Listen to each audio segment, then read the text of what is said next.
Hare Krishna, Krishna Krishna, Hare Hare, Hare Rama, Rama Rama, Hare Hare.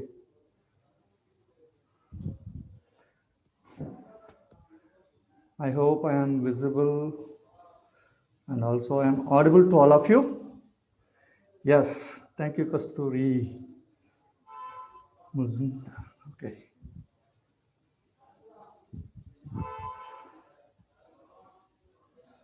Okay, let me share. Give me few seconds.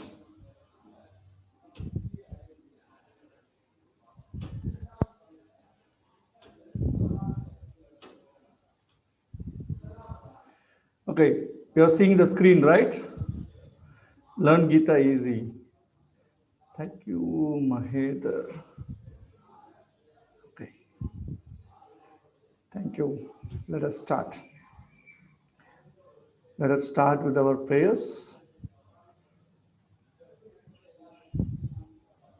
Namo Vishnupadaya Prashna Prashtaya Bhutale Shrimate Bhaktivedanta Swami Nitinamine Namaste Sarasade Deve Gauravani Pracharine Nirvishesha Shunnavadi Paschata Deshatharine Shri Krishna Chaitanya Prabhu Nityananda Shudvaita Gadadara Shivashadi Gaura Bhakta Vrinda Hare Krishna Krishna Krishna Hare Hare Hare Rama Rama Rama Hare Hare. We welcome all of you for the fifth session on chapter 5 of Bhagavad Gita, and we are in the 18-day, 18th chapter Bhagavad Gita course, Learn Gita Easy, and it's a happy news that you are continuing through all these 4 chapters, and you started practicing what are the lessons you are learning in this Bhagavad Gita course. So, before entering into this 5th chapter, which contains a lot of life lessons to be applied in our life, we will see a quick overview of chapter 4. In chapter 4, we saw 4 sections. The eternal education we saw, and who can have that eternal education. The qualifications given are a devotee, friend, and who is very, very favorable to Krishna, and one should have a relevant inquiry and also following the instructions of Krishna. And then from whom we have to learn this eternal education, and a bona fide parampara was mentioned, and that bona fide parampara is from Padma Purana. We mentioned there are 4 paramparas: Brahma, Shri, Rudra, and Sanaka Sampradaya, and 4 acharyas are propagating that. They are Madhvacharya, Ramanujacharya, Vishnu Swami, and Nimbarka Swami. So these great stalwarts acharyas propagating these institutions, and they are great teachers, and they are having a lot of followers who are continuing that teachings. And what this eternal education is all about? It is about the Supreme Lord, when he appears, why he appears, and what happens by gaining this knowledge for us. And then Krishna was talking about removing the reactions. So in that, first, there are 3 types of actions mentioned: karma, vikarma, and akarma. And we were explaining about these different terms. And in that, we saw the 4th section, the topmost sacrifice. It has 3 sections in it: teachers to train in the sacrifice, and he should be a tattvadarshinaha, and we should, means the learner, the student should develop particular character. We saw pranipat, pariprashnena, and sevaya. That means one should have the service attitude, one should humbly approach the teacher, and also one should inquire. Like you are all asking a lot of questions after these sessions are getting over. Like that, one should inquire about the spiritual knowledge or eternal education. And the topmost sacrifice is to control the mind, senses, and the intelligence. The mind by chanting, and the intelligence by studying Bhagavad Gita, and the senses by four regulative principles. And we said that we will be seeing that four regulative principles today, and yes, we are going to see that. So let us go into the chapter 5. The chapter 5 is divided into four sections. The first one is be like a lotus leaf. Like if you see, the lotus leaf will be in the water, but it will not be attached to the water. If you take the leaf, you cannot find so much of water over there. It will not get absorbed in it, or it will not get wet by it, although it stays always in water. So be like a lotus leaf. That is what Krishna instructs. There is a verse in Bhagavad Gita 5th chapter to express this idea. Krishna is saying that. And then Krishna is talking about three doers of our activities. That's very interesting to learn that in all our activities there are three doers. And then Krishna is talking about how we can have equal vision. Like nowadays we are talking a lot about, or we are hearing a lot about universal brotherhood. So what is that? Or really can we have an equal vision, and how it can be obtained? I think I mentioned about this slightly in one of the previous sessions, but today we are going to see that verse in Bhagavad Gita where Krishna is talking about equal vision and who can have equal vision, and how they will behave, and what are the effects of having this equal vision. And then the last one is very important. We will be looking it with all eagerness, the peace formula. Most of us are very eager to know that peace formula, and we will be seeing that that is the last verse of this 5th chapter. So let us get into this first section, be like a lotus leaf. Krishna says in the 10th verse of 5th chapter that one has to be like a lotus leaf. So the verse goes like this: Brahman adaya karmani sangam tyakva karotiya lipyate nasa papena padma patram ivambasa. The meaning, one who performs his duty without attachment, surrendering the results unto the Supreme Lord, is unaffected by sinful action, as the lotus leaf is untouched by water. So this is the example Krishna is giving, that Padma Patram Ivambasa.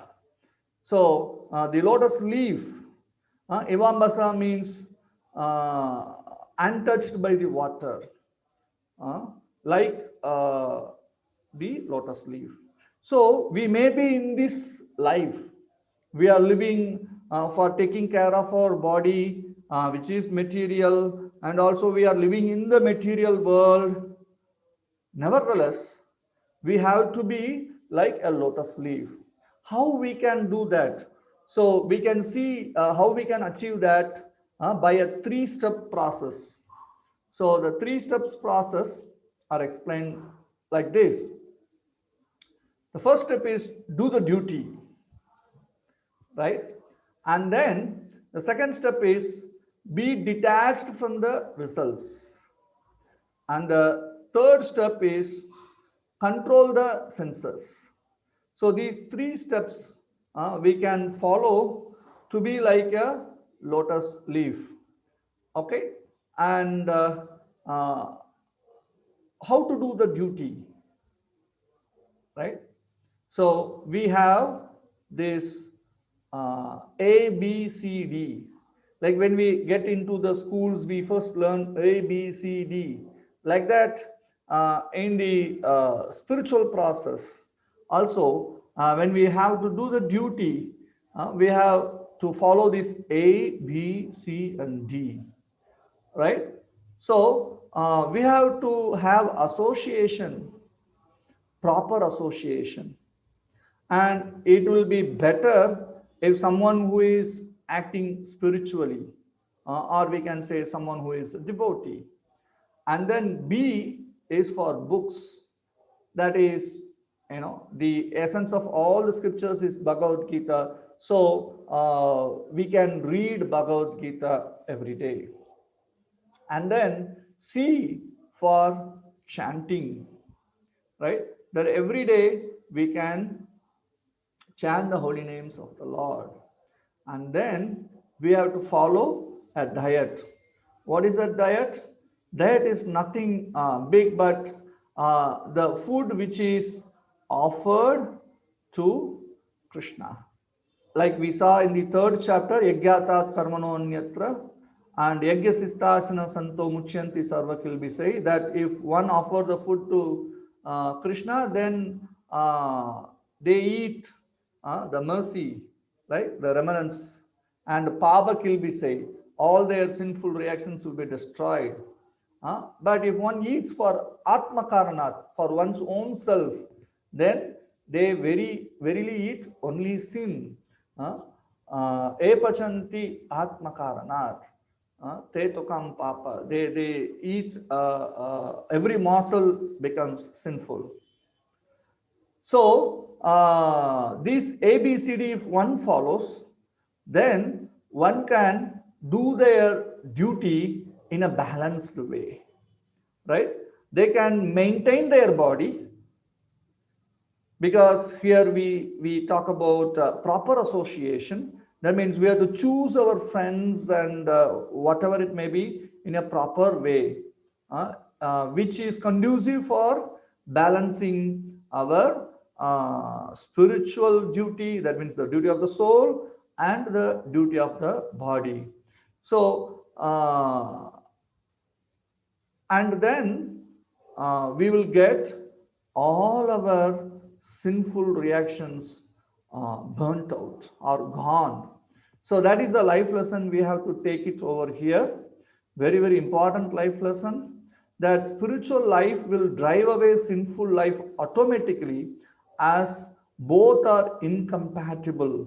Like water and oil, they don't get mixed with each other.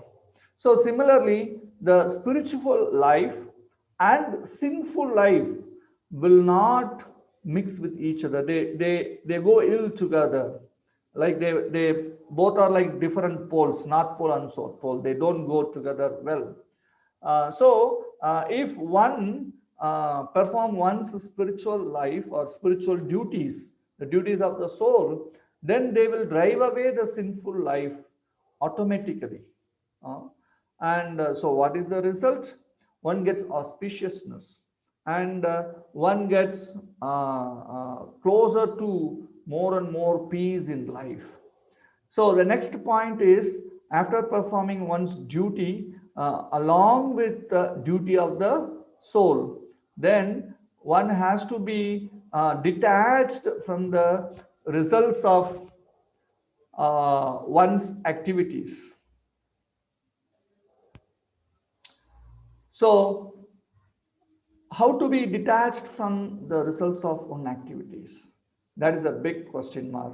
But Krishna gives it very easily. So, how we can do that? By offering the results of our swadharma, means activities of the body, a portion of it to the Supreme Lord, to say charity.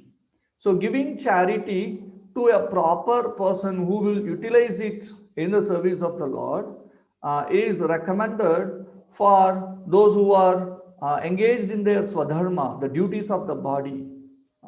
By that way, their earnings are purified. Like we know, there are some businessmen, they keep Krishna as a partner of their business, and some even keep Krishna as the proprietor. That means everything they offer to Krishna. Like in our temple, we have experienced a lot that people come, they come with their new bike, and they give the key, and then they give it to the pujari. It's okay, you please offer it to the Lord. So they want it to be, blessed by the Lord, one thing, and also they want it to offer it to the Lord. So likewise, we can dovetail, or we can give some of the results of our activities which are called as swadharma, duties of the body, because we have to work, we have to do other household activities, right? Only thing is that how we can get it connected to the Supreme Lord. So we can offer some of the portions of our results in the sense of salary. Sometimes people purchase clothes and they offer it to the Lord, and then they give it for stitching, or they will take it for wearing. There are people who practices this in every walk of life. So offering one's hard earned uh, money or possessions for the service of the Lord. Sometimes people, they purchase car and they use it for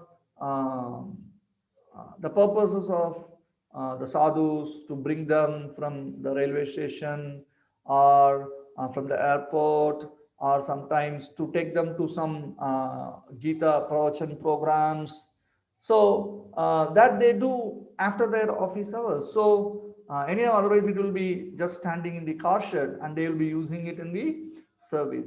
So in some way or the other, we can start giving to a proper person, to the sadhus. uh, then we develop a little bit of detachment from our possessions, from the results of our activities, right? So but if you are very calculative, uh, the life lesson we have to learn here is that one who sees everything in life as profit and loss cannot have peace, right? So we have to give something in charity. That is one of the duty of a householder, a family man, to give in charity. But we have to find the proper person to give that charity, and by that way we develop some detachment to the result of our activities. Because generally the idea is, oh, I am earning, I have to enjoy. So to give up that mentality or attitude, so we give some portion of that to a proper person, to one who serves the Lord, or one who propagates the glories of the Lord. Like that, we give in charity to the right person. That charity purifies the income, right? Otherwise, it will be very, very difficult to have peace of mind. And the third section we saw is the control of the senses. So three sections we saw. One is do the duty. Second one is how to get detached from the result. And the third one is controlling the senses, by which one can be like a lotus leaf in the water. Right? That is what we are in. We should not get lost what we are saying now. So the third section of that is control of the senses. So here a nice picture is depicted. So you can see the first picture, one is running behind money.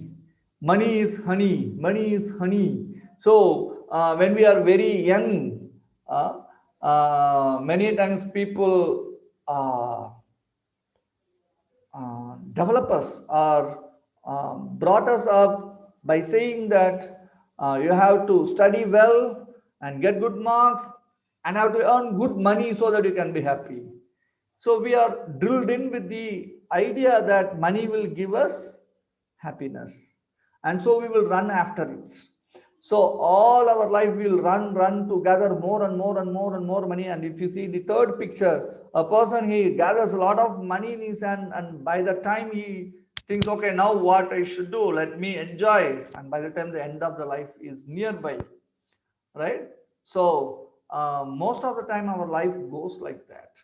Why here we have depicted this as money? Because with money we purchase a lot of sense enjoyment, or we engage in a lot of sense enjoyment. So to control that senses, right, what we have to do, we have to follow dharma, and by that way we can keep the senses under control. So the four pillars of dharma, which are enumerated in Srimad Bhagavatam and other Puranas, they are mercy, or compassion, truthfulness, austerity.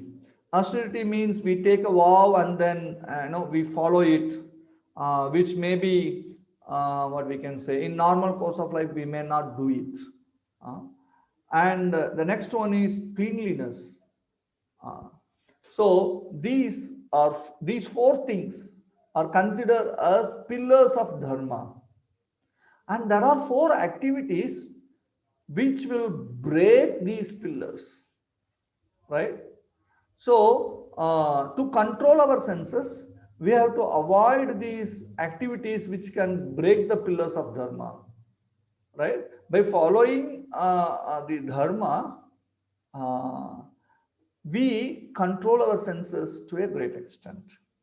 So, what are those four activities which can break these pillars of dharma? We'll see one after another. One is uh, eating meat, excuse me, uh, killing other living entities for our own pleasure or sense gratification, for the pleasure of our tongue, right? We kill so many animals. So, by killing for eating purpose, we lose the dharma or one pillar called mercy, mercy to other living entities. How many animals are slaughtered? It is at 4 billion a day. Unimaginable, right? So many animals are being slaughtered every day, right? For what purpose? For our own tongue's taste. So that destroy the pillar of mercy to other living entities. It is not only that if we kill other human, then only it is merciless act. No, because nowadays in the newspapers and other thing we have a lot of news going around about uh, merciless acts of disturbing other human beings, killing, or what we can say, there are so many activities. Uh, those are not only the merciless activities, but slaughtering the animals for the pleasure of our tongue is also considered as adharmic because it breaks the pillar of mercy to other living entities. And then truthfulness. Truthfulness is destroyed by the activity called gambling. In gambling, you cannot find truthfulness. Earlier, these gamblings are done in a specific place, like race course, casinos. But nowadays, we are in a dangerous zone because these gambling matches came into our palms, in our hands. I hope you might have got it what I am saying. Yes, many times we see when we are watching something in the mobile, suddenly an ad will come up.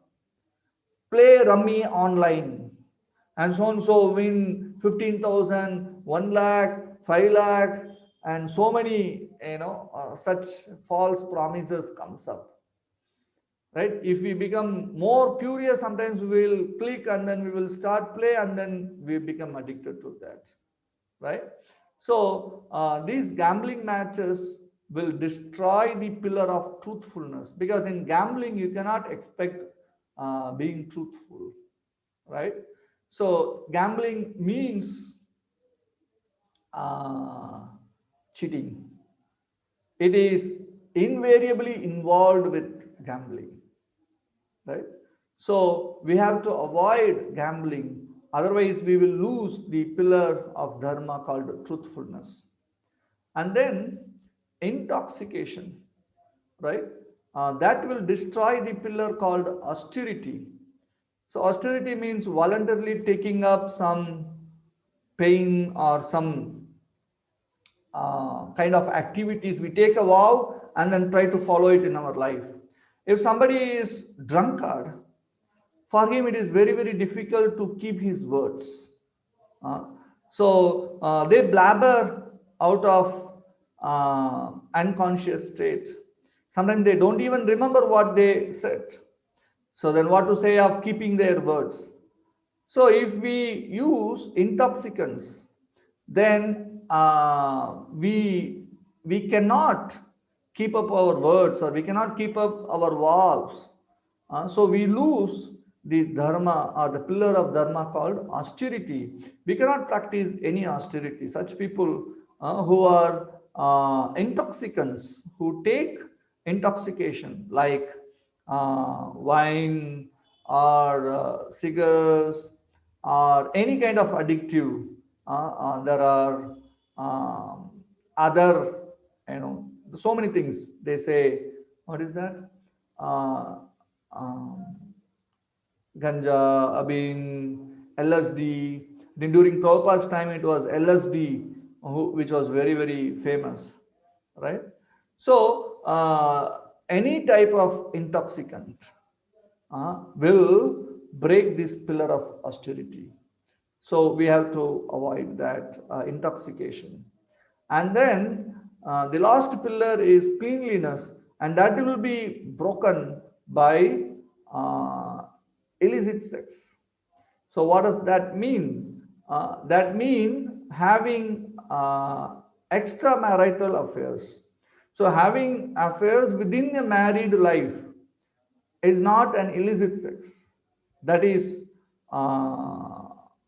accepted. But if one is having extramarital affairs, someone other than one's wife, then that is called as illicit sex. And by this way, one become unclean both inside and outside, internally and externally. So these four pillars of mercy, truthfulness, austerity, and cleanliness will be destroyed by these four activities of eating meat or other animals for our taste, and gambling, intoxication, and illicit sex.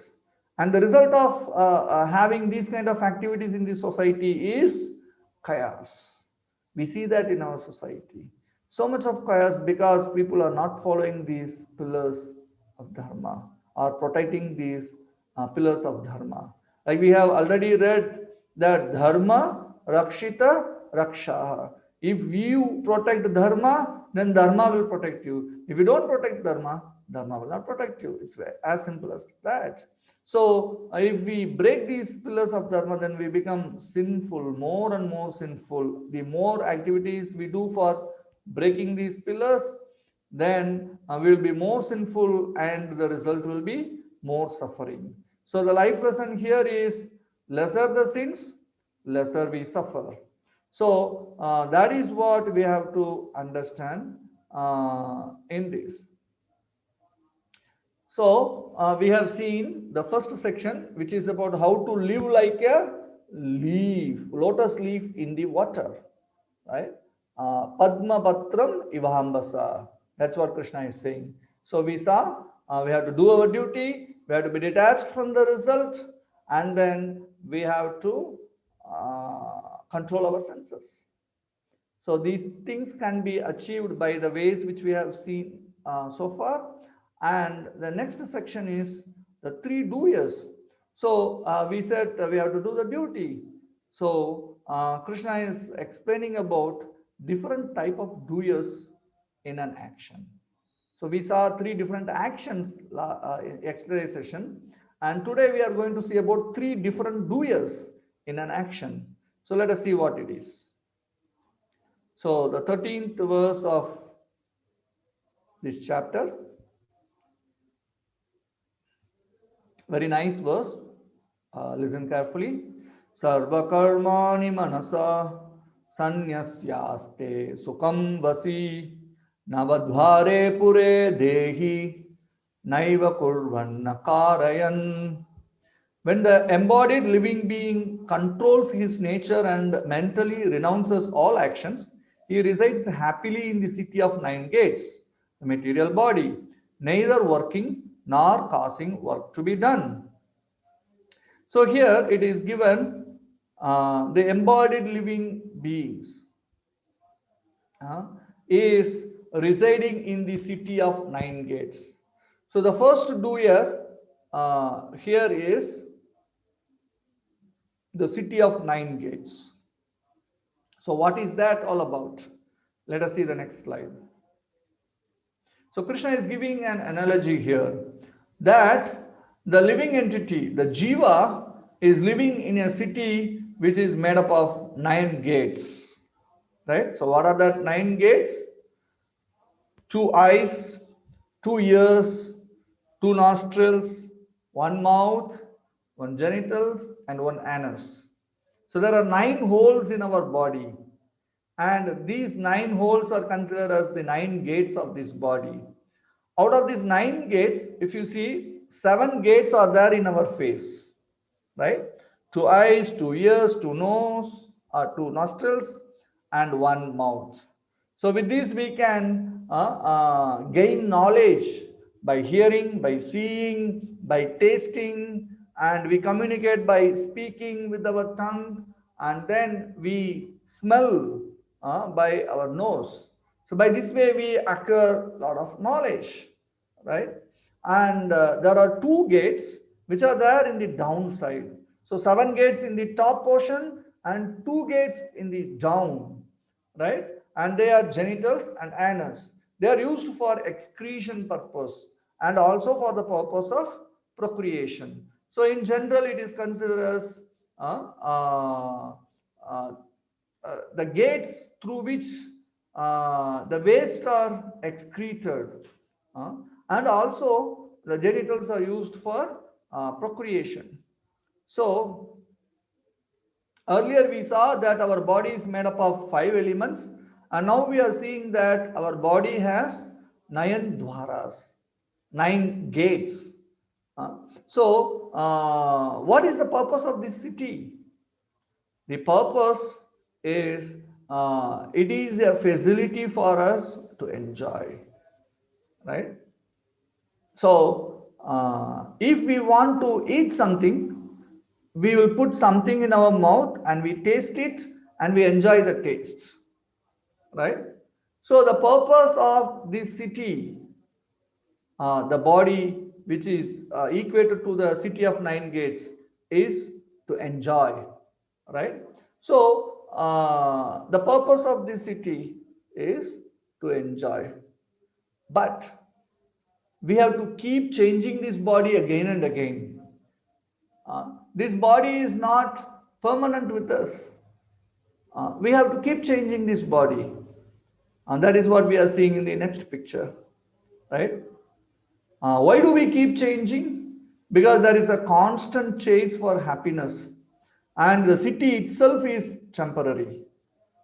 In the earlier picture, we saw somebody is chasing after money, and by the time he collects it, the end comes near.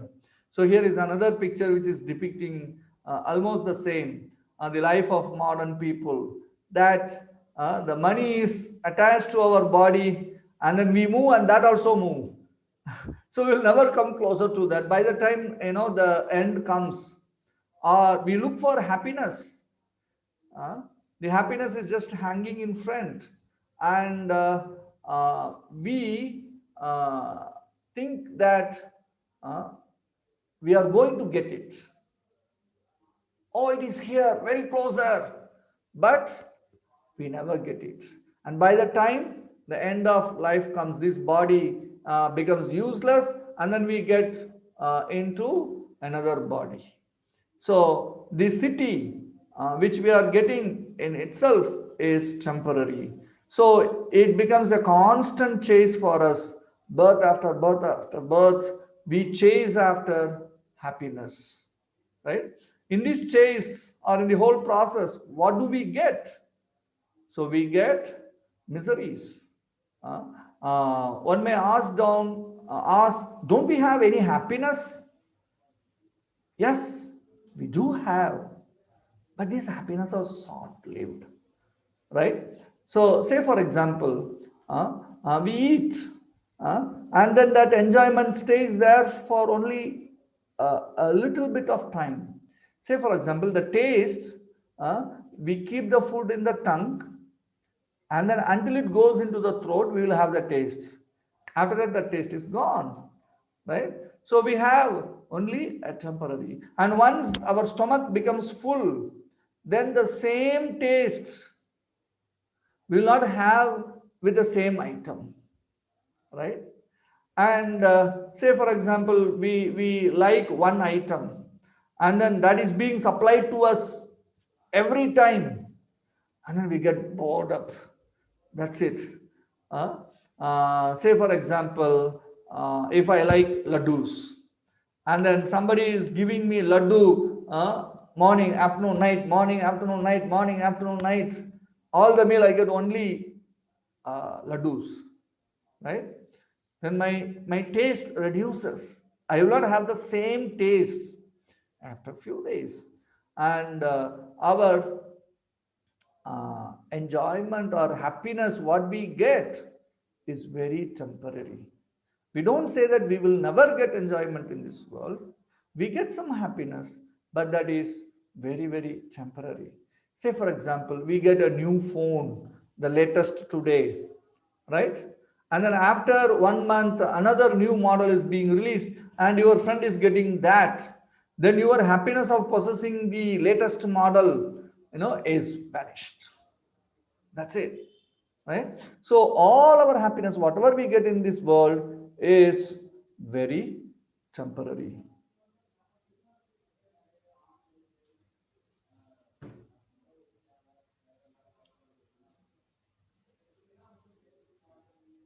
Just hold on.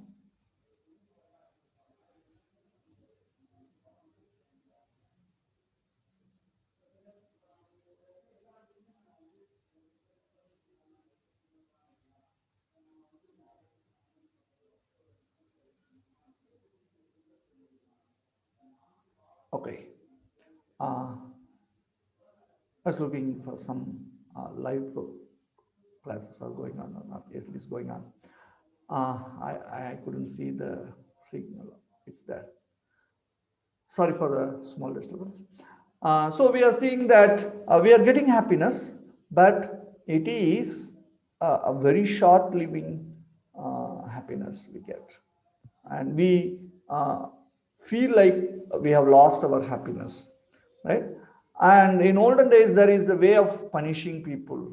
What they do, they take in the boat and they push him inside the water. So when you push a person inside the water, what will happen? He will gasp for air, for oxygen, for breathing. And then after some time they will take him out for few seconds, and then he will be gasping and then feeling little relieved, right? And then what they will do, again they put him in. So that is what we experience as happiness in this world, right? The time gap between two miseries. In 2015, we had a great flood in Chennai. In 2016, we had Varada, what we can say, storm. And then in 2017, we had what is the dengue and swine flu. They are just sweeping the state. And there are a lot of cases coming up, and then people were little worried about it, and then that is gone. And then now we are with corona, and it is still not going. Already 8-10 months, lockdown after lockdown, right? So, and this will go away, and then something else will come, right? So we breathe a little bit. Okay, now this problem is solved, and by the time another problem comes in, right? That is how the happiness here, it is a gap between two miseries, and it is very short living. So then one may understand, so under what basis this city is awarded to me? Because I don't find any value in this city. Because the happiness is temporary. I want permanent happiness. I want sustained happiness. That's what we are desiring for.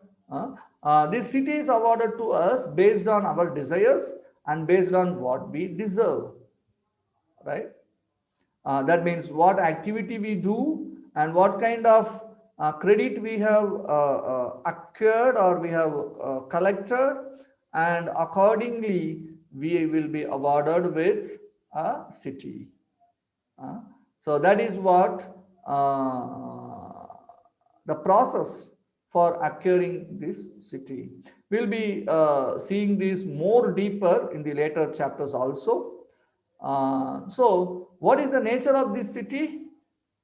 Uh, it acts as if it is in the auto mode, like in the camera and in many other, what we can say, gadgets. We can see the auto mode, that it gets adjusted automatically and it somehow or other keeps going. Like that, our body is in auto mode. It grows, it runs without our control. We don't have control with our teeth, right? At certain time the teeth falls down and then it grows again.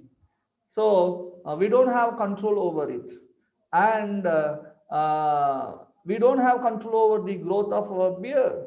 Our body keeps changing and we cannot stop the changes of our body. We get voice change, we get wrinkles, we get gray hair. uh, so all these things just keep going, right? We don't have any control over it. So it looks as if the city is in the auto mode or the body is in the auto mode. Mm. So these have controls by the will of the Lord.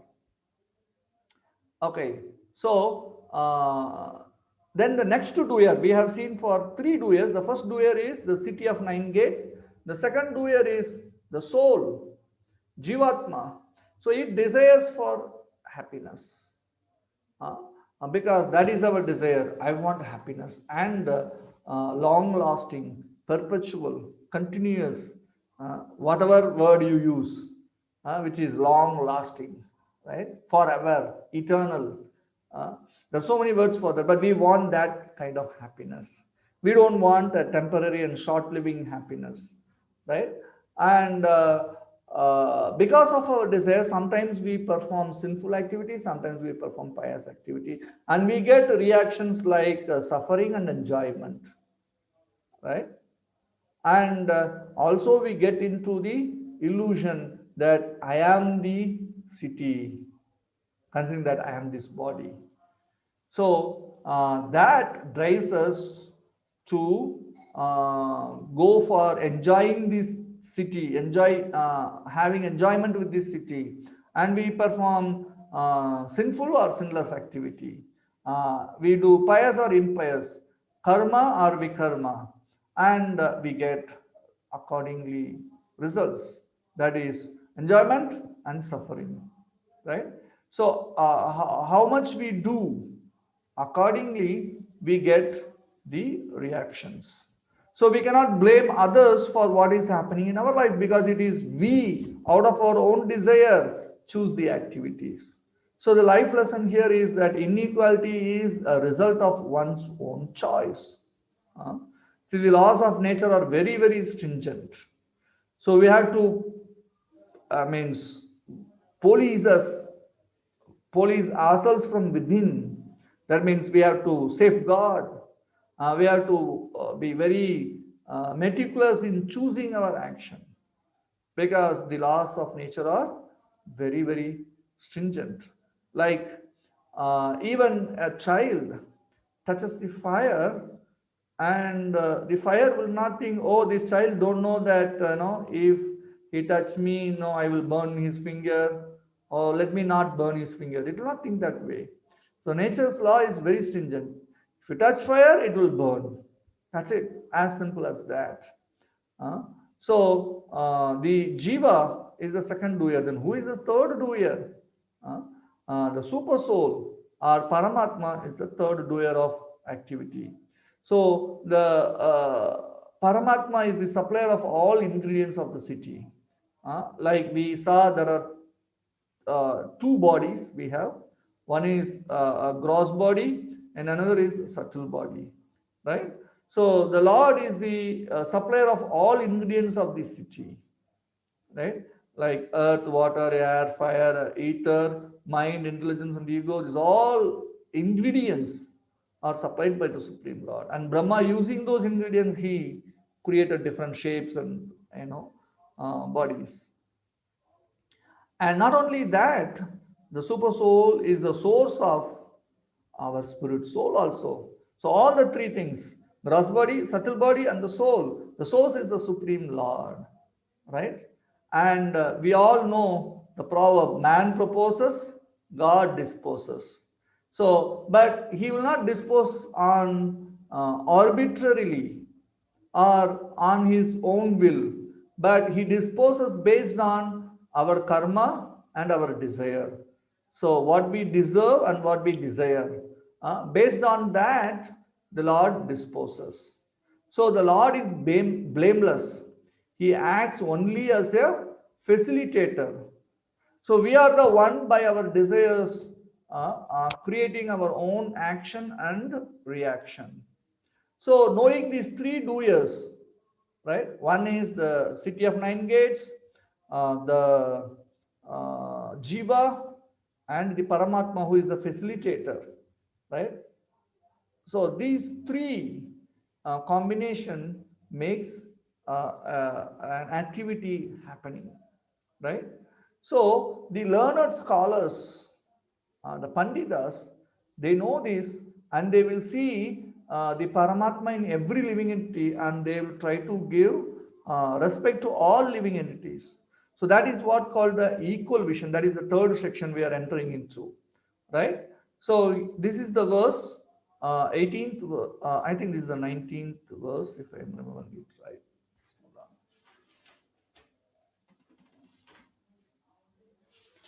There is a typo error if I am. No, it's right. 18th verse only. Vidya Vinaya Sampanne Brahmane Gavihastini Sunichaiva Swapakecha Pandita Samadarshana. The humble sages, by virtue of true knowledge, see with equal vision a learned and gentle Brahmana, a cow, an elephant, a dog, and a dog eater. So here, a learned person, he sees with equal vision. That is what this verse. So it is possible to see everyone equally. See, nowadays people are talking about treating everyone equally, but under what platform? So if one could see the soul and super soul inside everyone, then only one can treat others equally.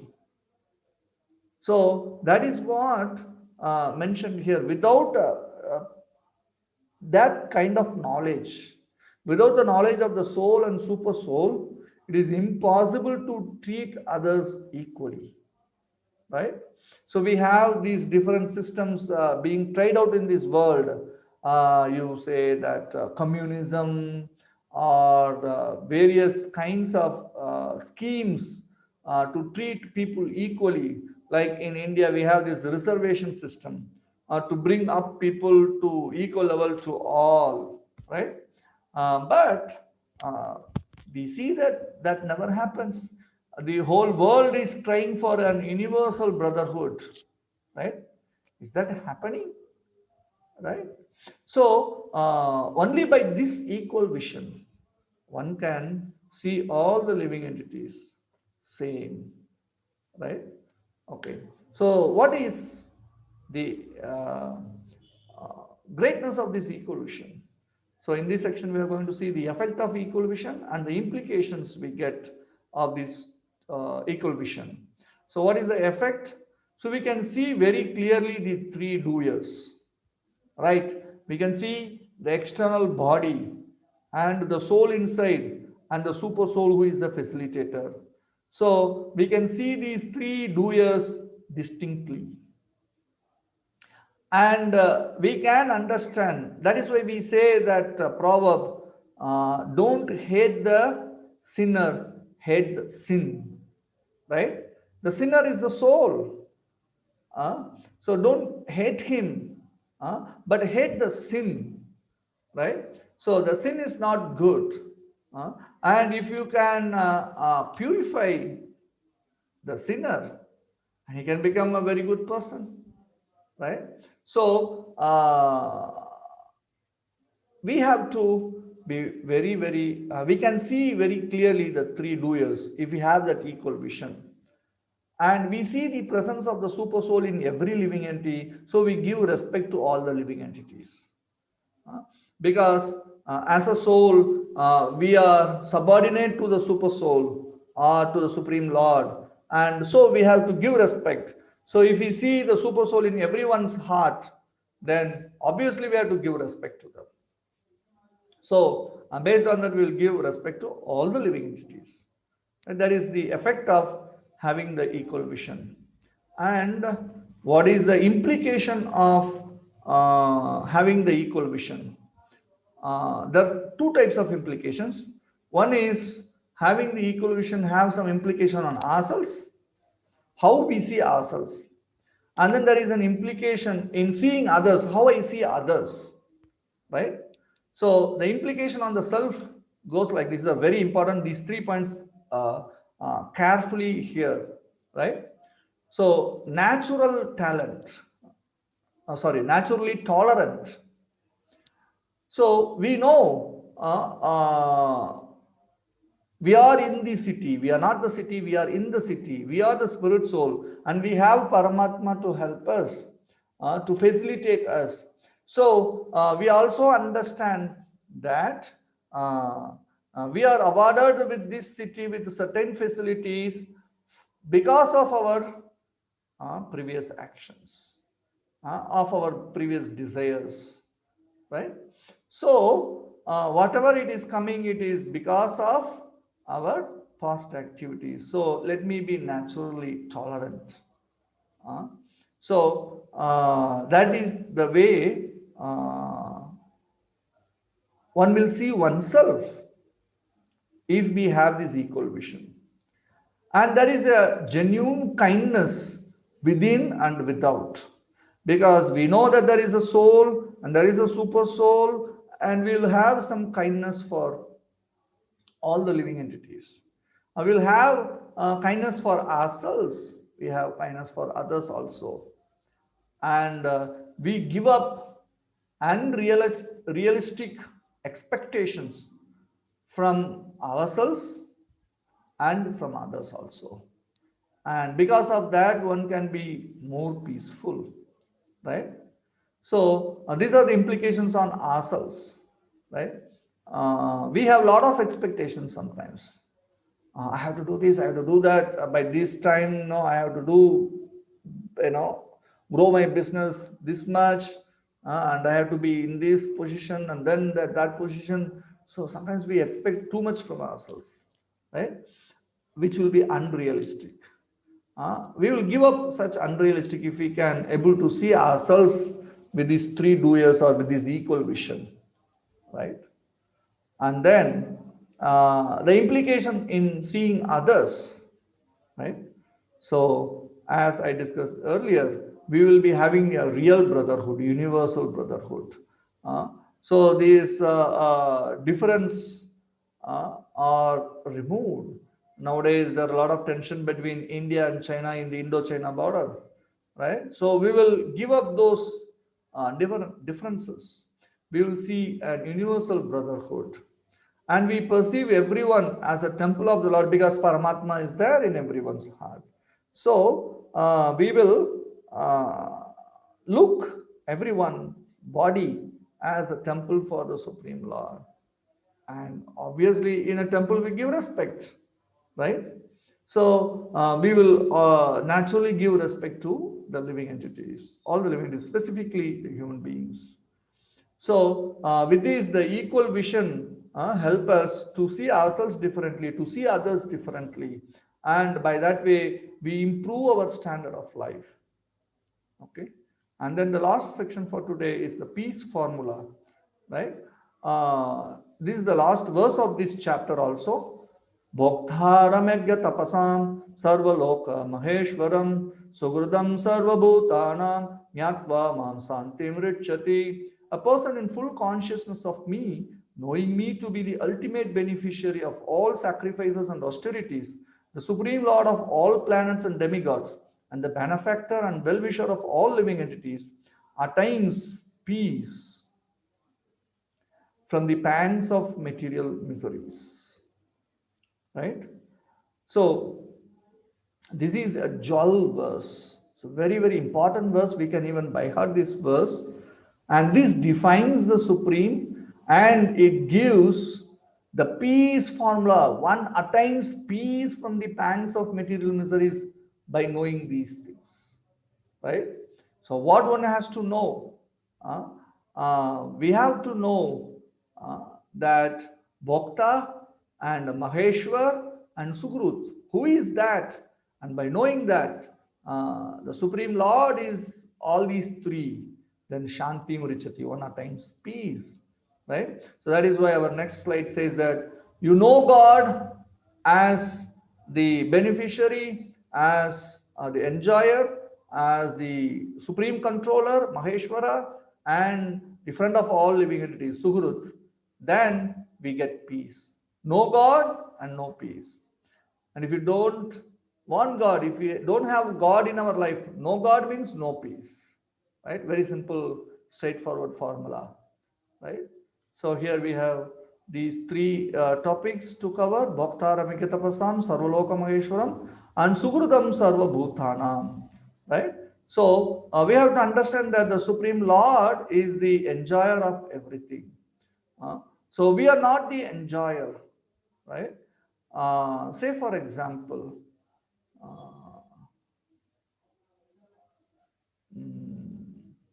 people, even for their marriages, they come to the temple, they offer the invitation to the Lord. They understand that we have to act for the pleasure of the Supreme Lord. So offering everything to the Supreme Lord. If we see all the sacrifices, the Brahmana comes, and then first thing he does in the yajna is that he will do achaman. He will purify himself. What he will do while doing achaman?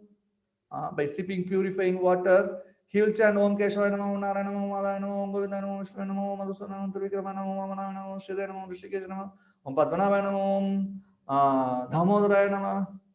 So he will chant the 12 names of Vishnu and he will sip water, and then he purifies himself, right?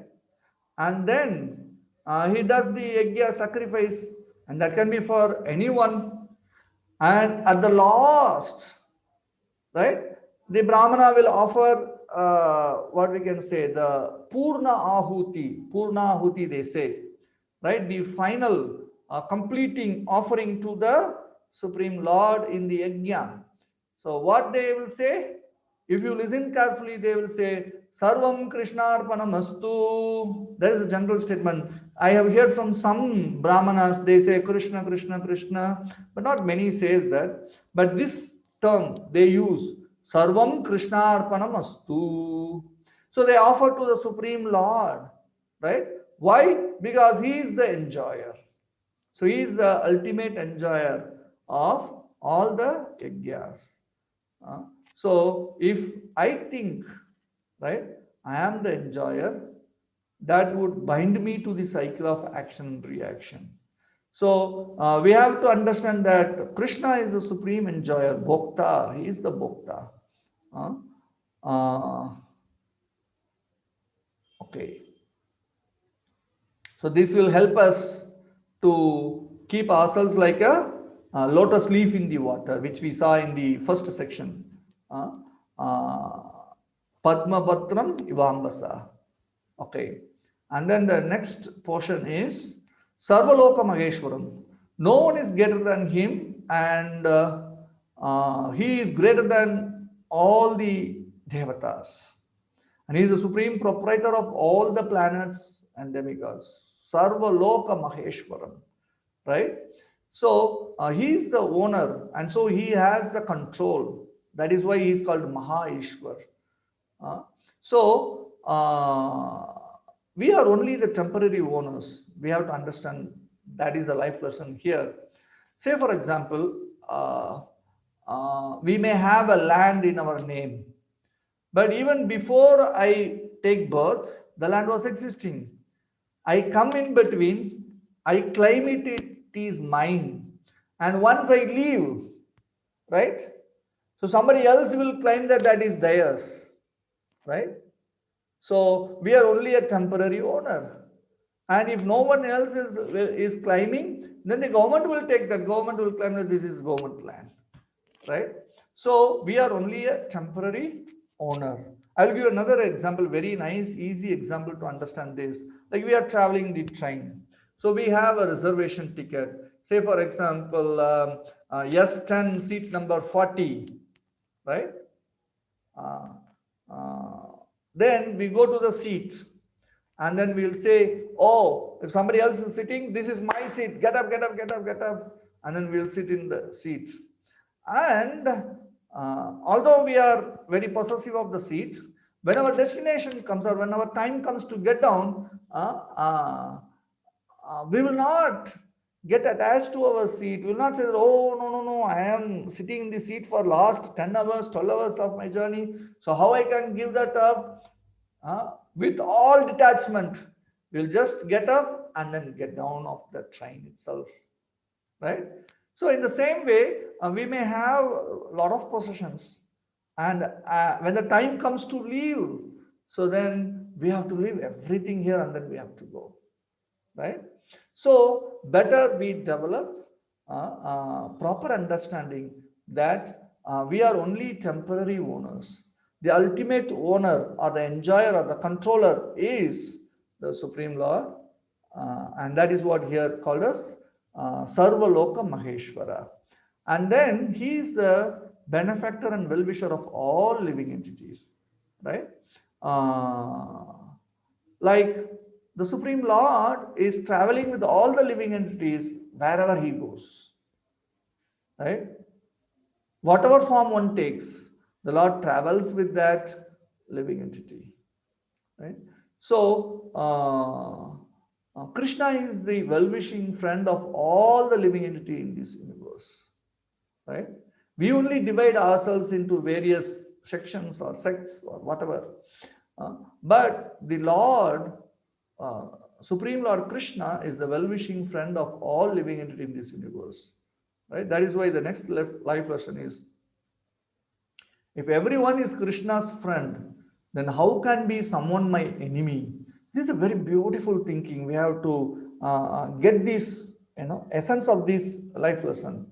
That if Krishna is the friend of all the living entity, that means all the living entities are friend of Krishna, and I am also friend of Krishna. Then how the others become my enemy? They are also my friends because they are Krishna's friends, right?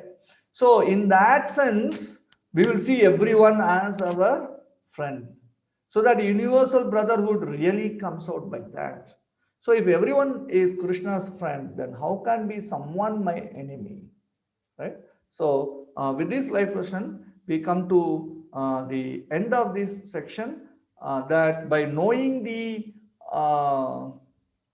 Supreme Lord as the enjoyer, as the supreme controller, as uh, the friend of all the living entities, then we will become friend to all the living entities, right? Then an universal brotherhood is possible. So a quick summary of this today's chapter. We have 4 sections. Be like a lotus leaf. We had 3-step formula: do the duty, be detached, and controlling the senses. And in controlling the senses, we saw the 4 pillars of dharma, which is mercy, austerity, cleanliness, and truthfulness. And these 4 pillars are broken by 4 activities like meat eating, intoxication, gambling, and illicit sex. So we have to avoid all these 4 for controlling our senses. And then we saw 3 doers. One is the body, the city of 9 gates. Another is the soul, the jiva, and another is the super soul, Paramatma. And the purpose of this body is to enjoy, and we get new body due to our karma and our desire, and the super soul acts as a facilitator, and the soul is the desirer and chooser of activity. And one who is having this knowledge will see everything in equal vision, and the effect of this equal vision is that we can see all these three doers, and the implications are on self and on seeing others. And the fourth section is the peace formula. So if we understand the Supreme Lord, then we will have peace. So we had the saying, no God, no peace. That means you have knowledge about God, then you will know what is peace. If you don't have God in your life, then you don't have peace in your life. No God, no peace. And then the three things we have to understand: the Lord is the enjoyer of everything, He is the proprietor, He is the controller, and He is the well-wishing friend of everyone. Right? So with this, we end today's session. So I will put everyone in the chat and also unmuting. So if you have any questions, you can ask. Yes, Asta has raised her hand. So you can either chat in the chat box, or you can hand and question. Hare, Hare Krishna Guruji. Yes, Mataji. Yesterday you told me, in Bhagavad Gita we read that my situation is because of my decisions and something like that, है ना? Yeah. And somewhere in the Gita it's also written. I don't know in which chapter it is written, but it's written that जो तू चाहता है वो तू करता है और पर होता वही है जो मैं चाहता हूँ तो वही कर जो मैं चाहता हूँ तो वो होगा जो तू चाहता है it's something like that only ना Could you say it in English? Completely what you said. I'm not in Hindi. Okay, I will translate it. Only you do what you wish to do, but it happens as I wish. So do it as I wish, and your wish will be fulfilled in that way. It's something like that only. I don't know exactly these wordings of Sutta is not there in Bhagavad Gita, but it says in the 18th chapter of Bhagavad Gita. I think somebody else muted also. So who else is speaking? Some other sound is coming. Okay, so what I said that in the 18th chapter of Bhagavad Gita, Krishna says that you surrender unto me, I take away your sin. But the kind of statement what you mentioned, in my knowledge, it is not there in Bhagavad Gita. Maybe somebody to say in a proper, kind of, very poetic way, they would have created such statements. There are many such statements in the circulation, right? So that's why I said yesterday we have to choose a proper teacher to get the learnings of Bhagavad Gita, to learn Bhagavad Gita. Otherwise, we will get so many these kind of quotations. There are so much which are coming. Like there is one famous quotation as the Gita Sar. You might have heard that what you have brought, what you are going to take, whatever is happening is going to happen good. Something like that. So we have to be really clear about what Gita is saying. Those are not the teachings of Bhagavad Gita. Those are some nice words, but we cannot claim that as the teachings of Krishna. It is not so. So we have to be little careful in our understanding. Is that okay, Asta Mataji?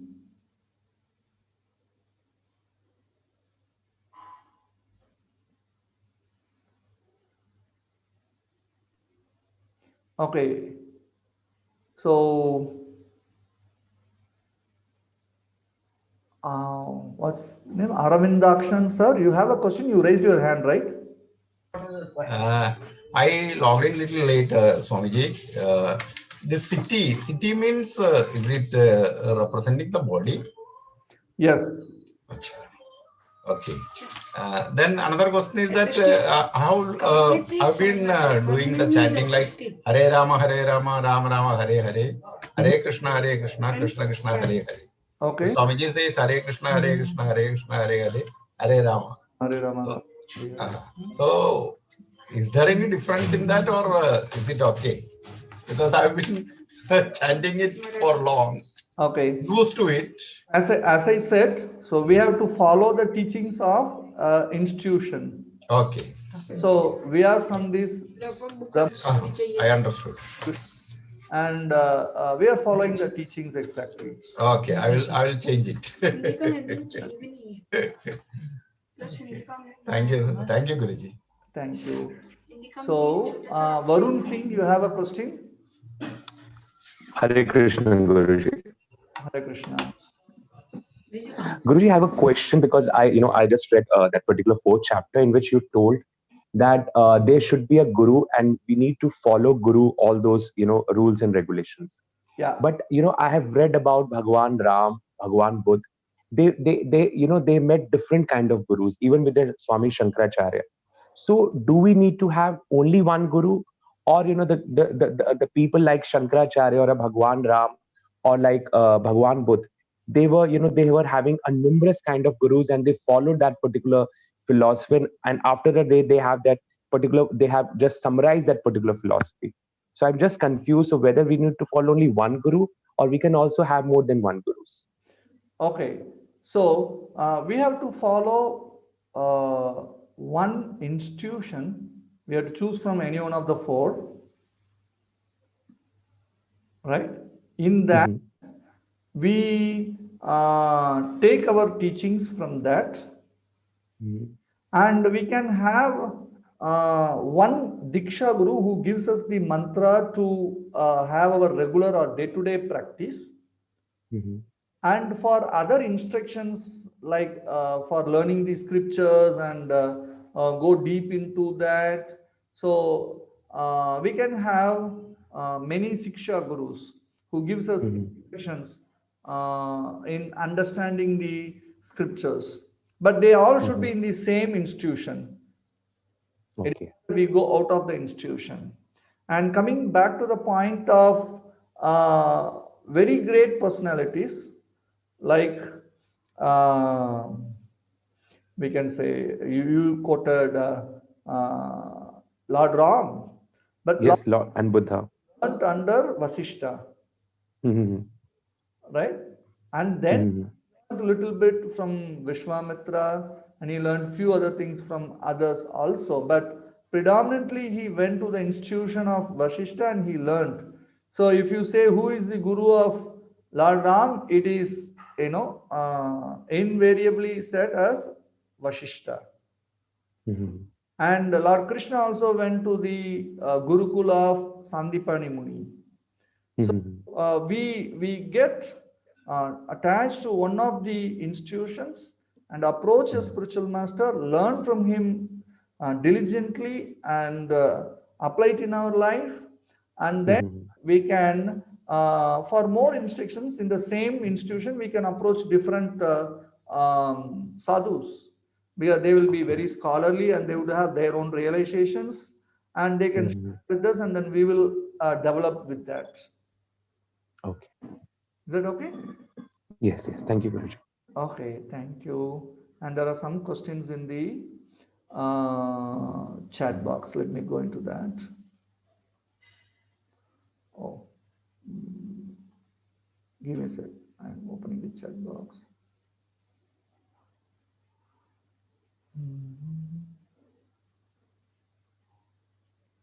Okay. Okay, quite a few questions. Okay, Jagannath.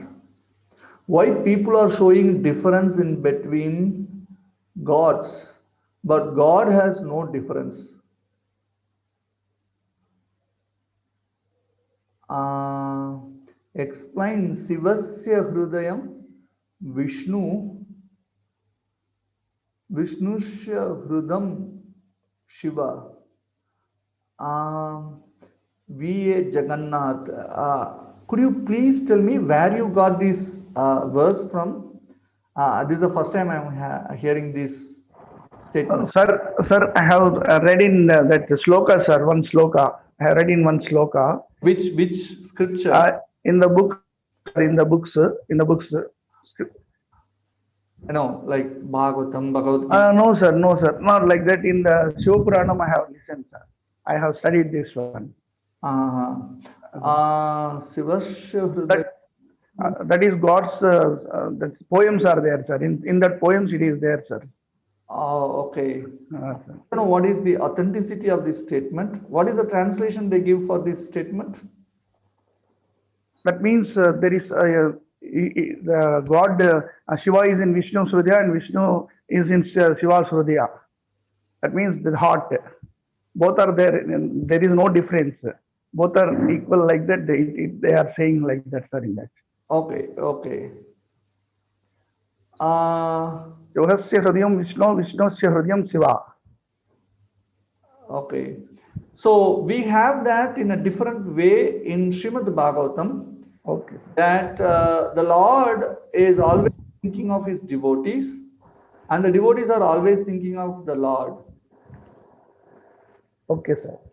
So, say for example,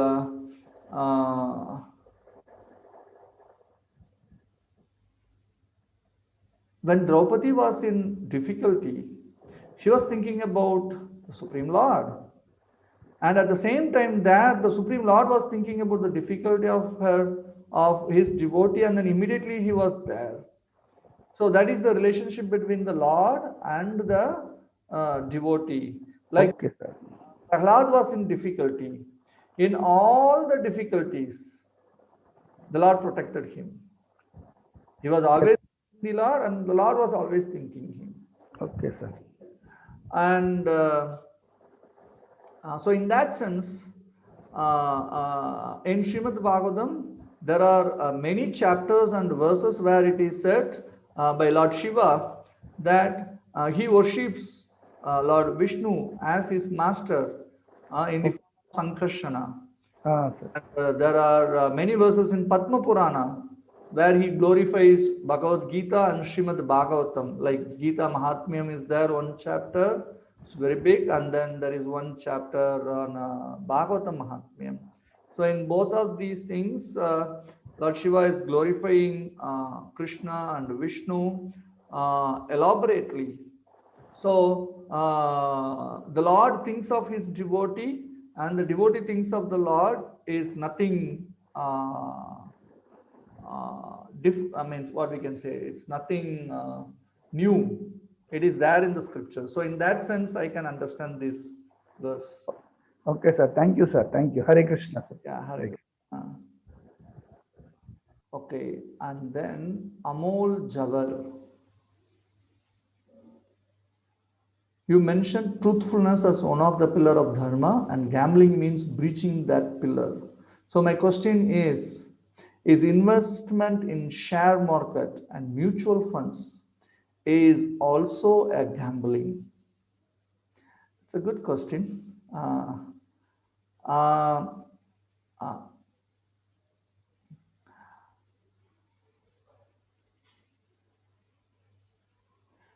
See, any sort of easy money is certainly a gambling. Nowadays, what happens is that the share market, we don't know the truth. Like many a times, they boost up the company's ratings, and so that its share will increase. And only thing I can recollect is that during my working period or a little after I came out of my job. The Satyam software, you might have heard of it. So it was boomed like anything, and its shares are like, in thousands. I don't know how many thousand it was, few thousands each share, right?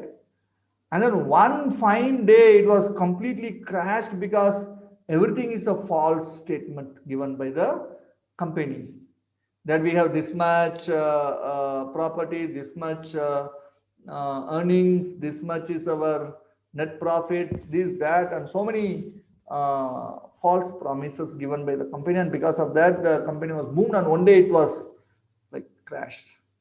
So many a times we see time and again this share market is a kind of hide and seek game. You don't know what it is really exactly. So we don't consider the share market as a very good investment. And I had a personal experience after my job got completed. Then my bank, what we can say, the personal relation manager asked me that you got some return from your provident fund. So would you like to put it in so and so scheme? And he said that you will get very good dividend, return, interest, this, that. He said, then I asked him a question that how you will give that? He'll say that we will put it as rupee 1 mutual fund in various share markets, and then you'll get the dividend. So what happens if that company goes down? Will you give me the promised returns? And he said, no, no, no, no, no, no. So then how you are saying that, you will promise me these mutual funds? But generally, we will take the advice of a good share market and we will not go like that. But we see time and again, things happen in a wrong way. Many a times people get crashed, their heart get choked because of this share market going up and down, right? And if something happens in the country, the share market goes down. Something happens in another country, the share market goes down. So it is not really very clear for anyone how the share market operates. So that can be considered as a kind of gambling. So that is our understanding. Okay, that is to Amol Jawar. And then Rajashri. We have to see everyone equally. But nowadays, caste has become a factor in marriages, especially in Brahmins. So, should caste be seen in marriages? Because if a Brahmin marries a non-Brahmin, he or she can't take part in Brahmin rituals anymore. Okay. So the total caste system nowadays is different.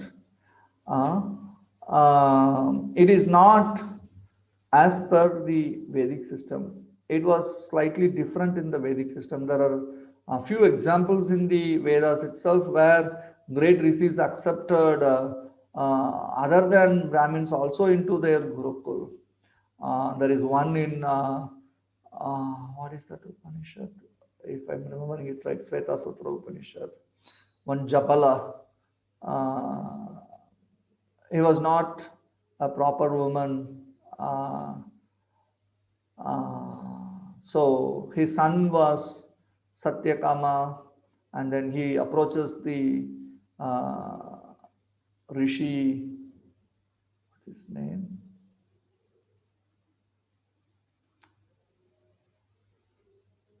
I forgot the rishi's name. And then the rishi asked that, what is your gotra? And then he went to the mother and then asked, the rishi is asking me, what is the gotra? And then, I don't know who is your father, then how will you know your gotra? So this boy came back and then he said to the rishi that my mother even don't know. Then the rishi thought for a while. So you should be a Brahmin because you are speaking the truth straightforwardly. So I accept you into my Gurukul. And he accepts that. So there are some examples like these also. So, but nowadays this system is totally different, and it become like one's prestige, and it is going in a different direction. So what we see in our devotee community, as much as possible, if they are a devotee in good practice, good standing devotee who is committed to the instructions given by Srila Prabhupada and following this bhakti path regularly, then we don't mind devotees getting married from different castes, and they also don't mind. But if they are not so committed or so serious in that practice, sometimes they see we want it in our particular caste that is better, and so that cannot be avoided because the society has been brought up like that. So the only way to remove that is by becoming spiritually inclined, and then try to come out of these things. That is a better way. Okay. Gita Kumaravel. Singapore is trying to ban animal killing for meat. They have introduced laboratory meat. Similarly, unfertilized eggs are the ones which will not produce chicks. So eating it is not against dharma. Now an Lithian has developed yet IITN. or IITN, has developed egg tree. So even this is a vegetarian food. I haven't learned or heard anything about this egg tree, but if you see the eggs with the chicks, without chicks, is like it is the nature of the females to produce lot of eggs during their menstruation period, and they stimulate that from the chicks, and they produce that egg. So they are not fertile eggs. But generally in our society, those period is considered as abominable period, and we don't even come into the homes. We don't touch anything. That is our culture.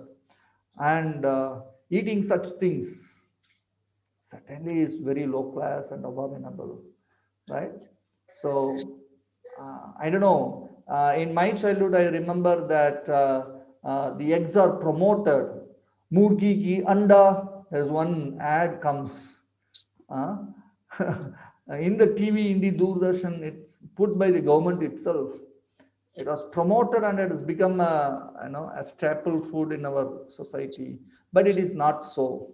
It is necessary. We have equivalent vegetables and other things available. We can depend on that for such protein or whatever we get from that. Thank you, Prabhuji.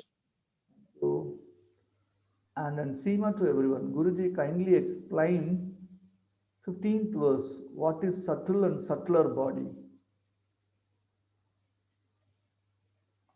Subtle and subtler.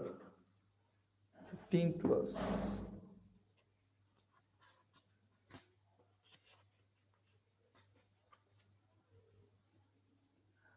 Nor does the Supreme Lord assume anyone's sinful or pious activities. Embodied beings, however, are bewildered because of the ignorance which covers their real knowledge. But where is that subtle and subtler? Guruji, these are two different questions.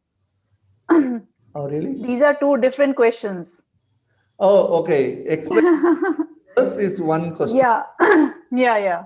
So I said earlier this in the class itself that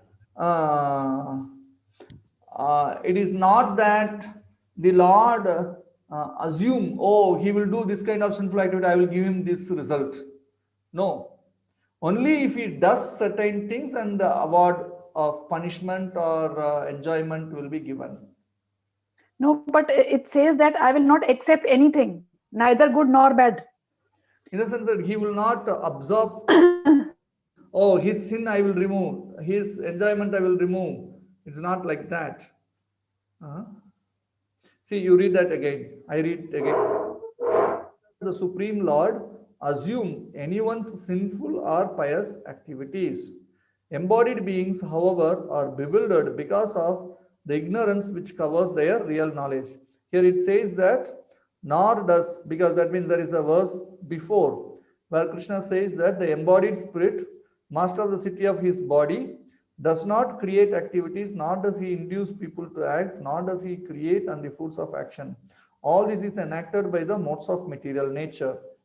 So here there is one verse which says that Prakrute Kriyamanani Gunai Karmani Sarvasaha Ahankara Vimudatma Kartaham Iti Manyate. That the three modes which we will be seeing in 2-3 days later or few days later, down the line we'll be talking a lot about these three modes that influences. So the only activity of the jiva is to desire and to choose. Everything else is enacted by the body and the three modes, right? So in that sense, it is not the Paramatma or it is not the Atma which is the, what they call the material cause of any action. That is what it means. It's not the direct cause. Okay. Okay, there are material cause, then element cause, and then the ultimate cause. Okay. So the direct touch, like the potter is touching the sand, and with the sand he makes the pot. So the material cause is the sand, and potter he touches and does it, and then he is the secondary cause. But ultimately this happens with the sanction of the Lord, who is the ultimate cause.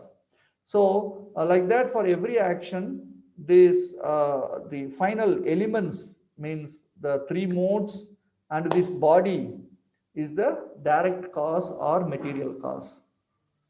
Okay. So it is a little technical. We'll be reading that in a little later stages. Okay. Thank you. And then what is that? The next one. What is subtle and subtler body? And sir, Guruji, Sukshma Sharir and Karan Sharir, it comes in second chapter, I guess. No, there is. We don't read anything called Karan Sarir. We call it as a gross body and subtle body. Gross body is the one which we see outside. The hands, legs, ears, the different parts of our body which we can see, perceive, right? But the Shukshma Sharira, subtle body, is the one which we cannot see. Like the mind we cannot see, the intelligence we cannot see, and the ego that we cannot see. So these three constitute the Shukshma Sharira. So Bhagavad Gita is talking about these two, which we will be seeing in the 7th chapter also, where Krishna says that two bodies, one body is made up of Bhumira Panalovayu Kammanobhuti Revacha Ahankara Idyame Binna Prakriti Rashtada. And another body is subtle body, which is made up of Man, Buddhi and Ahankar. And this is transmitted in our future lives also, the subtle body. Subtle body get transmitted, yes, you're right. Throughout life after life, or just a short period? Every life. Okay. Yes. Thank you, Guruji. Thank you. Thank you. And Neelam, his question is, Dattatreya had 24 gurus. We learn so many things from hundreds of gurus, and we get inspired by any good-hearted persons. How? Yak tree is nothing but baigan or brinjal. Okay, I think you have a question in that. Neelam, are you there? Neelam, could you please unmute yourself? Yes, I just answered the above question. That is egg tree, na, about egg tree. That's nothing but Bengal plant. Okay, Hmm. that's fine. Thank you very much.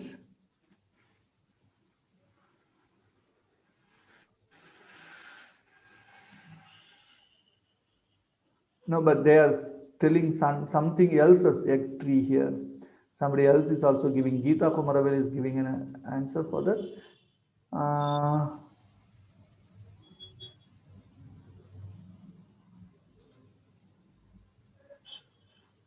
No, I think I'm getting again the same. I have one more question. And you have a question, you have your hands raised.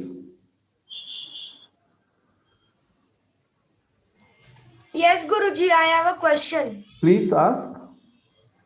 I never could understand. My Achacha always used to say that whenever you say Hare Ram, Ram Ram, Hare Hare, Hare Krishna, Krishna Krishna, Hare Hare, you have to say it 108 times. Okay. But whenever I read in books, it always says that you have to read 180 times. Basically, I don't know whether I should say 108 or 180 times. 108. I think probably that would have been a typo error. 108 would have been wrongly put as 180. So 108 is generally considered as a spiritual number, and that is how the mantras are generally calculated. 18, 108, 1008, 1080, something like that. So 108. Thank you, Guruji. Thank you. So I have, I think this one last question is a little bigger question. Let me read it. Asta's question. Guruji, I have one more question. 2 years back, one of a very good friend of mine took a wrong decision, and as I don't want her to do anything wrong, so I cautioned her about the consequences, but in return, she baffled upon me and just went out of there. After that, through our common friend, she conveyed the message that don't interfere in my matter and don't talk to me. After that, we did not talk till now. So, my question is that is it wrong to warn your friend? Have I done anything wrong? And what would have been my reaction after such situation? Okay. Uh, okay. See, generally, good advice people don't like. Uh, uh, so when we see something is wrong with some person, if we have a very good intention, we can explain them once, twice. If they're not listening to that, then we cannot advise them much also. But it seems that you have done only once, and then the matter become, very grave, and then she left your friendship. You cannot do much about it.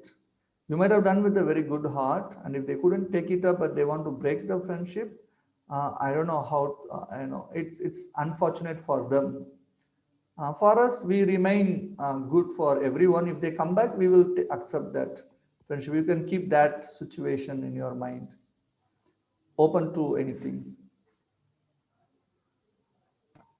Thank you, Guruji. That was the biggest confusion since 2 years, and you cleared it today. Thank you so much.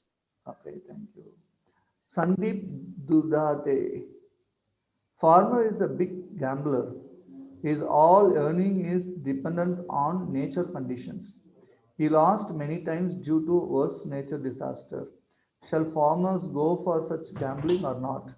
If farmers not take such gambling, then there is huge effect on society, like food shortage. Please guide. So farmers are not gamblers.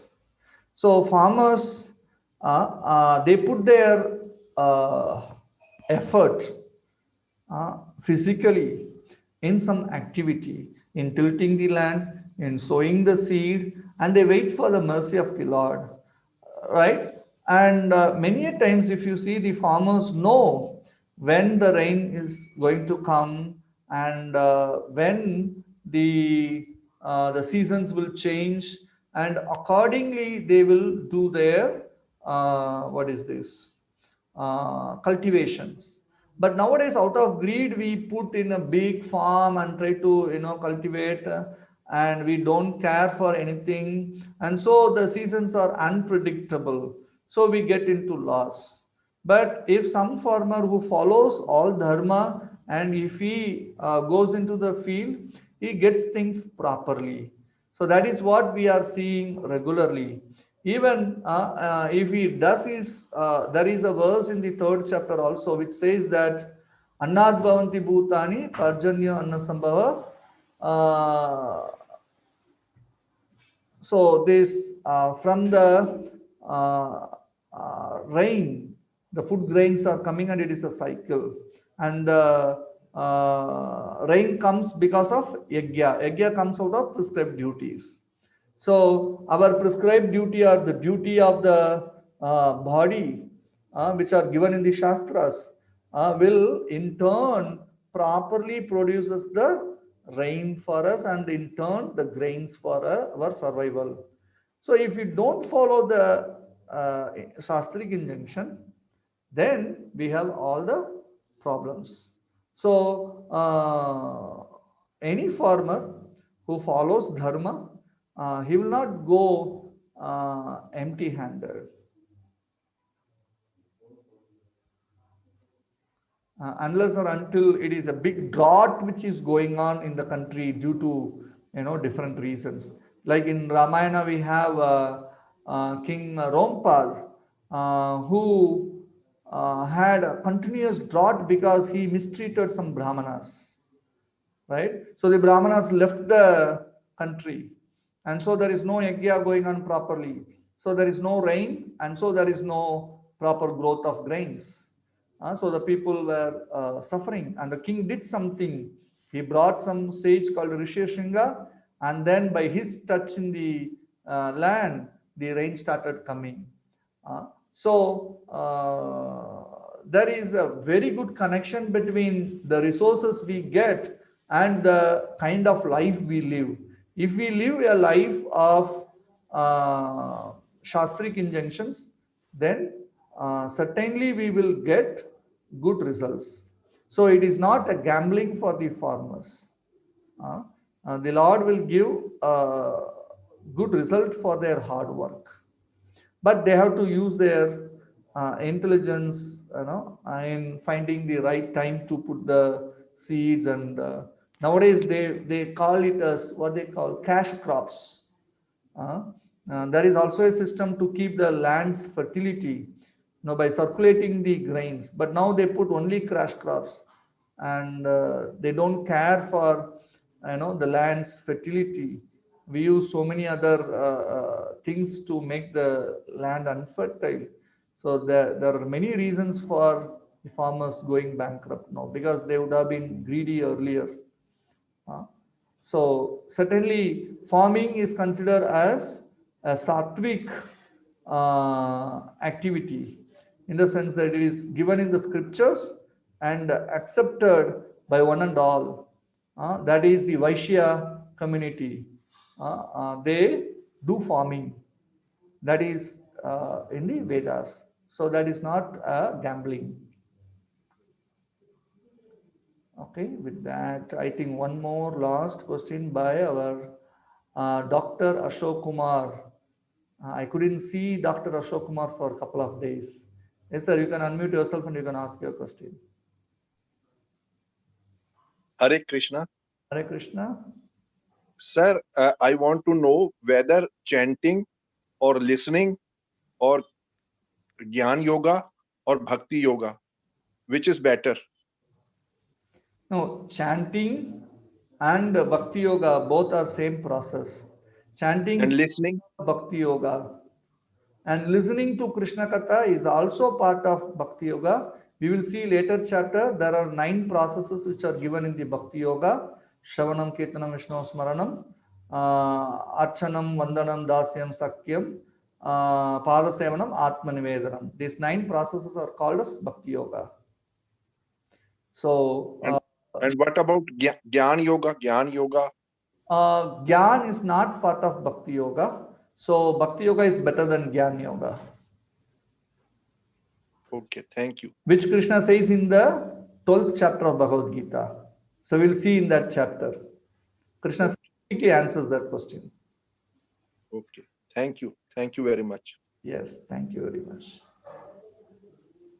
Okay, so with this we come to the end of today's section. So see you in the next chapter, which is about meditation, Dhyana Yoga, which is very, very interesting.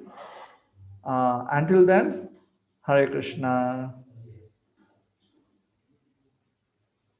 Hare Krishna, Guruji. Hare Krishna. Hare Krishna, Mr. Garekar. Hare Krishna. Hare Krishna. Hare Krishna. Hare Krishna. Hare Krishna. Hare Krishna. बोल दिया गया.